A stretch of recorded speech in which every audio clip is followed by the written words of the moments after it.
এই যে সাংবাদিকরা লিখলো যে আমির হামজার উপস্থিতিতে ম্যাজিস্ট্রেট গরিব মানুষের উপর অত্যাচার চালিয়েছে। আমি কি অত্যাচার করার জন্য গেছি না আরো 100 মানুষকে বাঁচাতে গেছি? বলে আমার মনের উদ্দেশ্য বাস্তবতা সবই তো আমি জানি। আপনি কোন দোষ চাপিয়ে দিলেন আমার উপরে? এটা নিউজ 24 এই নিউজ করেছে এবং 71 টিভি। আরও আমি যেগুলোর নাম বললাম, ভয়েস অফ কুষ্টিয়া, খবরওয়ালা, পরিবর্তনের অঙ্গীকার, এরকম বিভিন্ন চ্যানেল খুলে যার আগামাতা নেই। ডিসি সাহেবের কাছে কালকে আমি বসা থাকা অবস্থায় দেখলাম খবরওয়ালা এবং ভয়েস অফ কুষ্টিয়া, পরিবর্তনের অঙ্গীকার, এদের নামে অলরেডি কারা যেন এসে নালিশ দিয়ে গেল লিখিত যে এদের কোনো নিয়ম নীতি নেই। এদের মালিকও পালিয়েছে, সেই 5 আগস্টে পালিয়ে গেছে। এখনো পর্যন্ত 2 নাম্বারই করে চলছে, তারা নিজেরা 2 নাম্বার। এই যে আজকে বাজার মনিটরিংয়ে গিয়েছিলাম আমাদের একজন ম্যাজিস্ট্রেট নিয়ে। আমার উদ্দেশ্য তো ভালো ছিল, ডিসি সাহেবকে সাথে নিয়ে যাব। উনি বলছে আমি ব্যস্ত আছি, আমি একজন ম্যাজিস্ট্রেট পাঠালাম, আপনি শুধু একটু সতর্ক করেন মানুষকে। যে দেখে উনি 570 টাকা দিয়ে দেশি মুরগি কিনে এনেছে, দেখালো বিক্রি হচ্ছে 650 টাকা। অথচ সরকারের নিয়ম, ইসলামেরও নিয়ম, একটা মালে আপনি সর্বোচ্চ যা নিয়েছে তার থেকে 18 থেকে 20 টাকার বেশি লাভ করতে পারবেন না। এর চাইতে বেশি হলে সেটা অন্য আর একটা পর্যায়ে আছে, পরিবহন খরচ মিলে আরও আনুষঙ্গিক, ওগুলো আলাদা। কিন্তু আমাদের এই যে আশপাশ যে ব্যবসাগুলো, অন্তত 30-35 কিলোর ভেতরে যেগুলো মালামাল আমরা বেচা কেনা করি, এখানে 18-20 টাকার উপরে লাভ করার সরকারের নিয়মেও নেই, ইসলামের নিয়মে নেই। ওখানে লাভ করছে কত? 80 টাকা। আমার নাই টাকা আছে, স্যারের নাই, সে রিটায়ার্ড হওয়ার টাকা আছে, স্যার কিনে নিল। কিন্তু যেই লোকটা এই মাসে 15,000 টাকা বেতন পায়, ওর ঘর ভাড়া দিয়ে সংসার চালিয়ে ও দেশি মুরগি তো কিয়ামতের পরেও খেতে পারবে। তো এই যে আজকে ম্যাজিস্ট্রেট 1 লাখ টাকা জরিমানার নিয়ম আর 1 বছরের জেল, আমি সাথে ছিলাম, আমি বললাম না আজকে অত কিছু করার দরকার নেই, ছেড়ে দিন। যেহেতু তারা সরকারি লোক, সর্বোচ্চ তারা 5,000 টাকা জরিমানা দিয়েছে। আমি তাও কমাতে চাচ্ছিলাম, আমি মনে করলাম যে সর্বোচ্চ 1-1,500, 2,000 টাকা দেয় অন্তত সংশোধন করার জন্য। ম্যাজিস্ট্রেট বলছে আমি গতকালকেও লোক পাঠিয়েছিলাম ম্যাজিস্ট্রেট, তারা এসে অলরেডি সতর্ক করে দিয়েছে, কিন্তু এখনো কোনো পরিবর্তন নেই। তা আপনি অন্তত এমপি সাহেব, আপনি সবার উপরে কুষ্টিয়ায় বাধা দিয়েন না, অন্তত 5,000 টাকা না দিলে কালকে আবার করবে। তো এখন কি করব? এখন আইনের হাতে তো সবাই আমরা বাধা। যেহেতু আইন তৈরি করার জন্য আপনারা আমাদেরকে পাঠিয়েছেন সংসদে, এখন আমরা আইন বানিয়ে দিয়েছি মনে করেন এগুলো। এটা তো না আমি এখন না মানি তো ম্যাজিস্ট্রেটের সামনে আমার দাম থাকে, বাধ্য হয়ে আর কিছু করার নেই। উনি এই জরিমানা দিল 5,000, এই নিয়ে তোলপাড় চলছে। বাস্তবতা হচ্ছে এই নিয়ে যে সাংবাদিকরা লিখলো যে আমির হামজার উপস্থিতিতে ম্যাজিস্ট্রেট গরিব মানুষের উপর অত্যাচার চালিয়েছে। আমি কি অত্যাচার করার জন্য গেছি না আরো 100 মানুষকে বাঁচাতে গেছি? বলে আমার মনের উদ্দেশ্য বাস্তবতা সবই তো আমি জানি। আপনি কোন দোষ চাপিয়ে দিলেন আমার উপরে? এটা নিউজ 24 এই নিউজ করেছে এবং 71 টিভি। আরও আমি যেগুলোর নাম বললাম, ভয়েস অফ কুষ্টিয়া, খবরওয়ালা, পরিবর্তনের অঙ্গীকার, এরকম বিভিন্ন চ্যানেল খুলে যার আগামাতা নেই।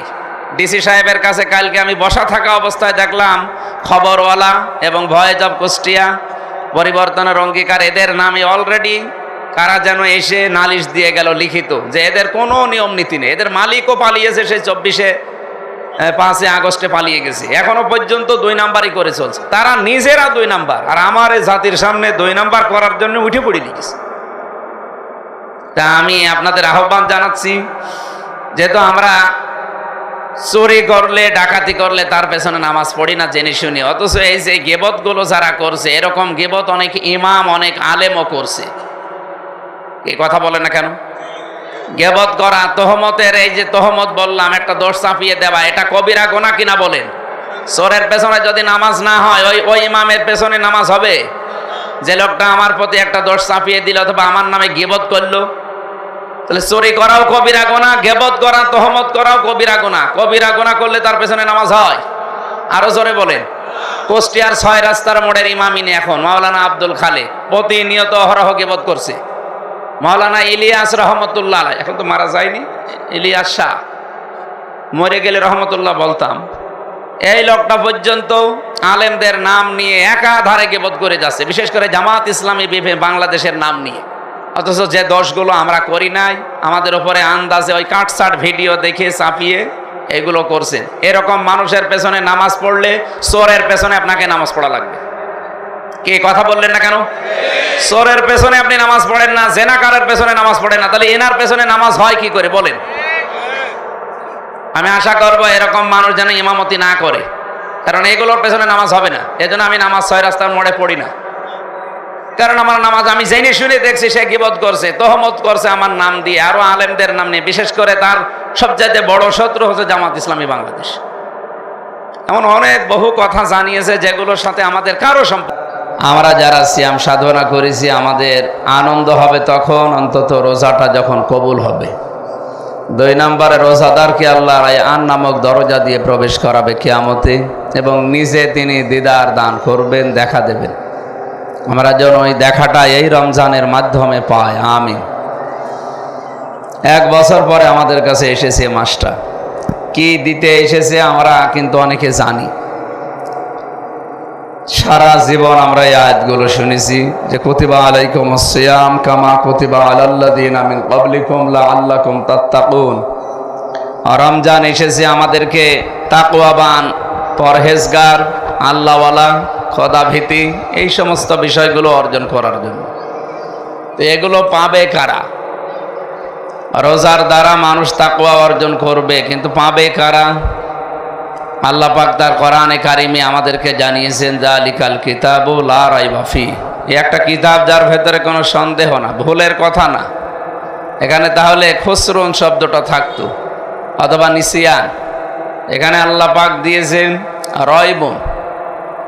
রয়বুন শব্দের শাব্দিক অর্থ কোনো সন্দেহ করা যাবে না। এই যে সন্দেহ করা যাবে না, কোরআনে কারিমের কি 2-1টা আয়াতের উপরে না পূর্ণাঙ্গ কোরআনের উপরে? আমরা যেভাবে নামাজি, যেভাবে রোজাদার, এইভাবে যদি ব্যবসায়ী, এইভাবে যদি অন্তত রাজনীতিবিদ হতে পারতাম, বাংলাদেশটা আমার মনে হয় জান্নাত হয়ে যেত।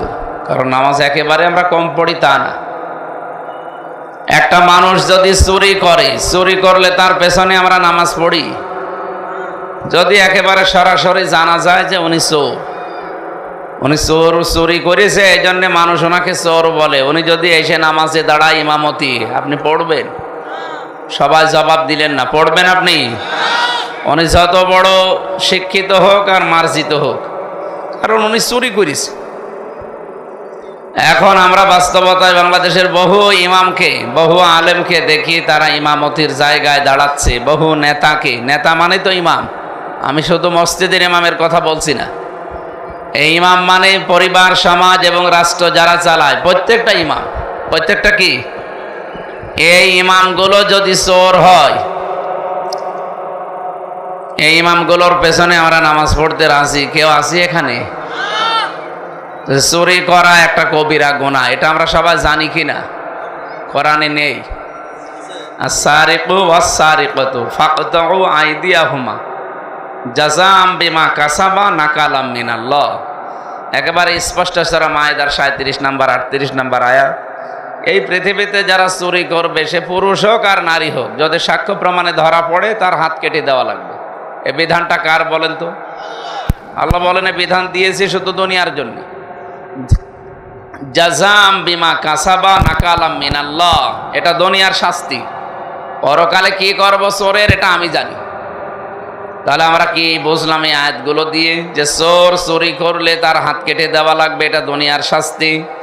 এরপরে জেনা করলে যদি প্রকাশ্যে শাস্তি, সাক্ষ্য থাকে 4 জন, এই মানুষগুলোর জন্য সঙ্গে সারের যে বিধান, বিবাহিত হলে মেরে ফেলা লাগবে, আর অবিবাহিত হলে তারে চাবুক মারা লাগবে। এই যে এই নিয়ম নীতিগুলো আমরা জানি কঠিন কঠিন, এই জন্য এগুলো সামনে আসলে আমরা তার পেছনে নামাজ পড়ি না, কারণ এগুলো সব কবিরা গুনাহ। কি গুনাহ? সবাই বলেন। এই যে মানুষ যে আমার সামনে নেই, তার সম্পর্কে একটা কথা আমি বললাম, যে কথাটা শুনলে সে রাগ করতো, মন খারাপ করতো, এইটার নাম আরবিতে বলা হয় গীবত। কি বলে? এই গীবত বাংলাদেশে নেই। এই গীবত কোনো পীর সাহেব করে না, কোনো ইমাম সাহেব, কোনো বক্তা। এরা যদি গীবত করে, তো গীবত করা কি গুনাহ? চুরি করাও কবিরা গুনাহ, জেনা করাও কবিরা গুনাহ, গীবত করা। এর চাইতে আরো মারাত্মক আর একটা ধাপ আছে, তার নাম তহমত। তার নাম কি? তহমত কি? যেই দোষ ছাড়ের ভেতরে নেই, এই দোষ যদি আমি বানিয়ে ওনার নামে চালিয়ে দেই, তাহলে এইটা শুনে ওনার যে সম্মান নষ্ট হচ্ছে সারা দুনিয়ায়, অথচ দোষ উনি করে নাই। এটা তো আগেরটা গেল গীবত, যে দোষ ওনার ভেতরে আছে ওইটা বললে উনি রাগ করতো, মন খারাপ করতো, ওইটা করলে আপনি গীবত করলেন, কবিরা গুনাহ। আর উনি নেই ওনার নামে, উনি আছে ওনার নামে এমন এমন কথা বানিয়ে বললেন জনগণের সামনে, মিডিয়ার সামনে, যে কথাগুলো ওনার জীবনের সাথে মেলে না, ওনার সম্মান নষ্ট হয়ে গেল। এইটার নাম হচ্ছে আরবিতে বহতান, বাংলায় তহমত বলে। এটা আরো মারাত্মক। গীবত করলে কবিরা গুনাহ হয়, আর তহমত করলে, আপনারা কি ঘুমিয়ে গেলে? কি তহমতে কি গুনাহ হয়? এটাও কবিরা, কিন্তু এ কবিরা ছোটখাটো কবিরা না, 7টা বড় বড় কবিরা গুনাহ আছে, তার ভেতরে এটা একটা। এই গুনার শাস্তি কি? কবিরা গুনাহ করলে তো তার শাস্তি আলাদা আছে, সেটা বাদ দিলাম, আমি পরে বলবো। এই যে তহমত নামে যেটা বহতান বলে, এটা এত মারাত্মক অপরাধ দুনিয়ায়। কোন মানুষ যদি এই গুনাহ করে, তাহলে সে যতদিন এই দোষ না করবে ততদিন তার মরণ এই দুনিয়ায় হবে না। বোঝেননি? আমি স্যারের ওপরে এমন একটা দোষ চাপিয়ে দিলাম যে দোষ উনি দোষী না, আমি তো আনন্দে আছি দোষ চাপিয়ে দিয়ে, ওনার সম্মান নষ্ট হয়ে গেল, মানুষ ওনাকে গালাগালি করছে একেবারে সমানে। কিন্তু এই দোষটা যেহেতু ওনার ভেতরে ছিল না, এটা কি গীবত না তহমত? এই তহমতের সর্বশেষ শাস্তি দুনিয়াতে আল্লাহ আপনাকে এই অপরাধ করাবে, যে অপরাধটা ওনার উপরে চাপিয়ে দিলেন। এটা বাংলাদেশের রাজনৈতিক অঙ্গনে এখন সবচাইতে বেশি হচ্ছে। আগেও ছিল, এখন আরো বেশি হচ্ছে।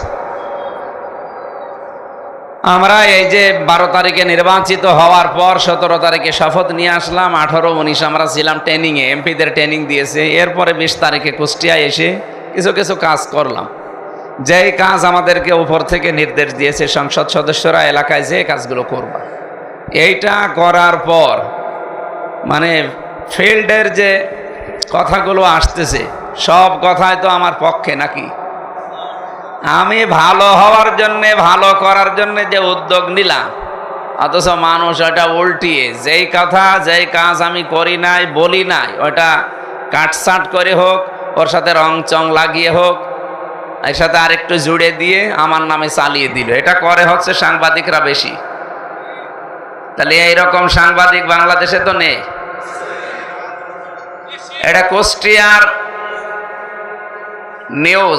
নিউজ অফ কুষ্টিয়া নামে একটা চ্যানেল আছে, ভয়েস অফ কুষ্টিয়া, এরপরে খবরওয়ালা, এরকম আরো অনেকগুলো চ্যানেল আছে। পরিবর্তনের অঙ্গীকার, এই মানুষগুলো আমার কোরআন হাদিস পড়ে যতটুকু বিশ্বাস, আমি 100% বিশ্বাস করি, আমি সহ যাদের নামে এরা এই যে ওলট পালট সংবাদ ছড়িয়ে মানুষকে কালার করে, ছোট করে, মানুষের কাছে ঘৃণিত করে দিতে চায়, এদের যারা মালিক, এর সাথে যারা জড়িত, একটারও আমার মনে হয় ঈমান এদের নসিব হবে না। কারণ ওদের এই গুনাহ আল্লাহ দুনিয়ায় করাবে, এরপরে মরণ হবে। কারণ যে গুনার দোষ আমার উপর আপনি চাপিয়ে দিলেন, ওটা তো আমি করি নাই, আর ওটা আমি বলতেও চাইনি। একজন মানুষ যদি 100 মানুষের ক্ষতির কারণ হয়, তো 100 মানুষকে আপনি মেরে ফেলবেন না ওই একজনকে? আমাদের দেশে তো মানে খারাপ মানুষ খুব বেশি না। এই যে আজকে বাজার মনিটরিংয়ে গিয়েছিলাম আমাদের একজন ম্যাজিস্ট্রেট নিয়ে, আমার উদ্দেশ্য তো ভালো ছিল, ডিসি সাহেবকে সাথে নিয়ে যাব। উনি বলছে আমি ব্যস্ত আছি, আমি একজন ম্যাজিস্ট্রেট পাঠালাম, আপনি শুধু একটু সতর্ক করেন মানুষকে। যে দেখে উনি 570 টাকা দিয়ে দেশি মুরগি কিনে এনেছে, দেখালো বিক্রি হচ্ছে 650 টাকা, অথচ সরকারের নিয়ম, ইসলামেরও নিয়ম, একটা মালে আপনি সর্বোচ্চ যা নিয়েছে তার থেকে 18 থেকে 20 টাকার বেশি লাভ করতে পারবেন না। এর চাইতে বেশি হলে সেটা অন্য আর একটা পর্যায়ে আছে, পরিবহন খরচ মিলে আরো আনুষঙ্গিক, ওগুলো আলাদা। কিন্তু আমাদের এই যে আশপাশ যে ব্যবসাগুলো, অন্তত 30-35 কিলোর ভেতরে যেগুলো মালামাল আমরা বেচা কেনা করি, এখানে 18-20 টাকার উপরে লাভ করার সরকারের নিয়মেও নেই, ইসলামের নিয়মে নেই। ওখানে লাভ করছে কত? 80 টাকা। আমার নাই টাকা আছে, স্যারের নাই সে রিটায়ার্ড হওয়ার টাকা আছে, স্যার কিনে নিল। কিন্তু যেই লোকটা এই মাসে 15,000 টাকা বেতন পায়, ওর ঘর ভাড়া দিয়ে সংসার চালিয়ে ও দেশি মুরগি তো কিয়ামতের পরেও খেতে পারবে। তো এই যে আজকে ম্যাজিস্ট্রেট 1 লাখ টাকা জরিমানার নিয়ম আর 1 বছরের জেল, আমি সাথে ছিলাম, আমি বললাম না আজকে অত কিছু করার দরকার নেই, ছেড়ে দিন। যেহেতু তারা সরকারি লোক, সর্বোচ্চ তারা 5,000 টাকা জরিমানা দিয়েছে। আমি তাও কমাতে চাচ্ছিলাম, আমি মনে করলাম যে সর্বোচ্চ 1,500 2,000 টাকা দেয় অন্তত সংশোধন করার জন্য। ম্যাজিস্ট্রেট বলছে আমি গতকালকেও লোক পাঠিয়েছিলাম ম্যাজিস্ট্রেট, তারা এসে অলরেডি সতর্ক করে দিয়েছে, কিন্তু এখনো কোনো পরিবর্তন নেই। আপনি অন্তত এমপি সাহেব, আপনি সবার উপরে কুষ্টিয়ায় বাধা দিয়েন না, অন্তত 5,000 টাকা না দিলে কালকে আবার করবে। তো এখন কি করব? এখন আইনের হাতে তো সবাই আমরা বাধা, যেহেতু আইন তৈরি করার জন্য আপনারা আমাদেরকে পাঠিয়েছেন সংসদে, এখন আমরা আইন বানিয়ে দিয়েছি মনে করেন এগুলো, এটা তো না আমি এখন না মানি তো ম্যাজিস্ট্রেটের সামনে আমার দাম থাকে, বাধ্য হয়ে আর কিছু করার নেই। উনি এই জরিমানা দিল 5,000, এই নিয়ে তোলপাড় চলছে। বাস্তবতা হচ্ছে এই নিয়ে যে সাংবাদিকরা লিখলো যে আমির হামজার উপস্থিতিতে ম্যাজিস্ট্রেট গরিব মানুষের ওপর অত্যাচার চালিয়েছে। আমি কেউ অত্যাচার করার জন্য গেছি না আরো 100 মানুষকে বাঁচাতে গেছি? বলে আমার মনের উদ্দেশ্য, বাস্তবতা সবই তো আমি জানি। আপনি কোন দোষ চাপিয়ে দিলেন আমার উপরে? এটা নিউজ 24 এই নিউজ করেছে এবং 71 টিভি, আরও আমি যেগুলোর নাম বললাম, ভয়েস অফ কুষ্টিয়া, খবরওয়ালা, পরিবর্তনের অঙ্গীকার, এরকম বিভিন্ন চ্যানেল খুলে যার আগামাতা নেই। ডিসি সাহেবের কাছে কালকে আমি বসা থাকা অবস্থায় দেখলাম খবরওয়ালা এবং ভয়েস অফ কুষ্টিয়া, পরিবর্তনের অঙ্গীকার, এদের নামে অলরেডি কারা যেন এসে নালিশ দিয়ে গেল লিখিত যে এদের কোনো নিয়ম নীতি নেই, এদের মালিকও পালিয়েছে, সেই 5 আগস্টে পালিয়ে গেছে, এখনো পর্যন্ত 2 নাম্বারই করে চলছে। তারা নিজেরা 2 নাম্বার, আর আমার এই জাতির সামনে 2 নাম্বার করার জন্য উঠে পড়ে লিখেছে।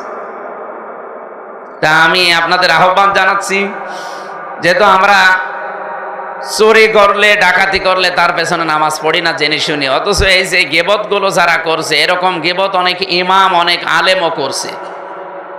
এই কথা বলে না কেন? গিবত করা, তহমতের, এই যে তহমত বললাম, একটা দোষ চাপিয়ে দেওয়া, এটা কবিরা গুনাহ কিনা বলেন? চোরের পেছনে যদি নামাজ না হয়, ওই ইমামের পেছনে নামাজ হবে? যে লোকটা আমার প্রতি একটা দোষ চাপিয়ে দিল অথবা আমার নামে গিবত করলো, তাহলে চুরি করাও কবিরা গুনাহ, গিবত করা, তহমত করাও কবিরা গুনাহ। কবিরা গুনাহ করলে তার পেছনে নামাজ হয়?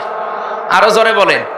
কুষ্টিয়ার 6 রাস্তার মোড়ের ইমামিনী এখন মাওলানা আব্দুল খালেক প্রতিনিয়ত অহরহ গিবত করছে। মাওলানা ইলিয়াস রহমতুল্লাহ আলাইহি, এখন তো মারা যায়নি, ইলিয়াস শাহ, মরে গেলে রহমতুল্লাহ বলতাম, এই লোকটা পর্যন্ত আলেমদের নাম নিয়ে একাধারে গিবত করে যাচ্ছে, বিশেষ করে জামাত ইসলামী বাংলাদেশের নাম নিয়ে। অথচ যে দোষগুলো আমরা করি নাই, আমাদের উপরে আন্দাজে ওই কাটসাট ভিডিও দেখে চাপিয়ে এগুলো করছেন। এরকম মানুষের পেছনে নামাজ পড়লে চোরের পেছনে আপনাকে নামাজ পড়া লাগবে। কে কথা বললেন না কেন? চোরের পেছনে আপনি নামাজ পড়েন না, জেনাকারের পেছনে নামাজ পড়েন না, তাহলে এনার পেছনে নামাজ হয় কি করে বলেন? আমি আশা করব এরকম মানুষ যেন ইমামতি না করে, কারণ এগুলোর পেছনে নামাজ হবে না। এজন্য আমি নামাজ 6 রাস্তার মোড়ে পড়ি না, কারণ আমার নামাজ আমি জেনে শুনে দেখছি সে গিবত করছে, তহমত করছে আমার নাম দিয়ে, আরো আলেমদের নাম নিয়ে। বিশেষ করে তার সবচাইতে বড় শত্রু হচ্ছে জামাত ইসলামী বাংলাদেশ। এমন অনেক বহু কথা জানিয়েছে যেগুলোর সাথে আমাদের কারো সম্পর্ক নেই। সুতরাং আমরা আজকে থেকে যদি চোরের পেছনে, ডাকাতের পেছনে নামাজ না পড়ি, আমরা কোনো গিবতকারী, তহমতকারীর পেছনে নামাজ পড়তে রাজি না, এবং এরকম নেতাও আমরা সামনে বানাতে রাজি না। কথা ঠিক আছে? আমি দায়িত্ব নিয়ে ঢাকা থেকে বলে এসেছি, আমি কুষ্টিয়া 1 নম্বরে চাঁদা মুক্ত করব, 2 নম্বরে মাদক মুক্ত করব, 3 নম্বরে আমরা মানুষের কাজের ব্যবস্থা করব। এই কাজগুলো কি, উদ্যোগগুলো খারাপ? তা আপনারা সাথে থাকেন না? সাথে যদি না থাকেন আমি একা একা পারবো? সময় যেহেতু কম আছে, এই জন্য আমরা মুত্তাকি হওয়ার জন্য সবাই রাজি আছি। কোরআন এসেছেও আমাদের মুত্তাকি করার জন্য। মুত্তাকি হতে হলে কি কি করা লাগবে, এখানে 5টা গুণ দেওয়া আছে। আল্লাযীনা ইউমিনুনা বিল গায়বি ওয়া ইউকিমুনাস সালাতা ওয়া মিম্মা রাযাকনাহুম ইউনফিকুন। এগুলো আরো আছে, আপনারা বিস্তারিত বাড়িতে পড়বেন। সূরা বাকারার প্রথম দিকের আয়াত। আপনার এখন ইফতারি ভাগ করা হবে, দোয়া আছে। আজকের মতো আমরা দোয়া করে শেষ করছি। আগামীতে আবার আপনাদের কাছে আমরা আসবো। আমরা এমপি না, আমরা আপনাদের খাদেম হয়ে থাকবেন সবাই। আমি যেগুলো কথা দিয়েছি, যেহেতু আমরা সরকারে যেতে পারি নাই, বিরোধীতে আছি, সরকারি দলের এমপি, বিরোধী দলের এমপি, স্বতন্ত্র এমপি সবার জন্য বাজেট সমান।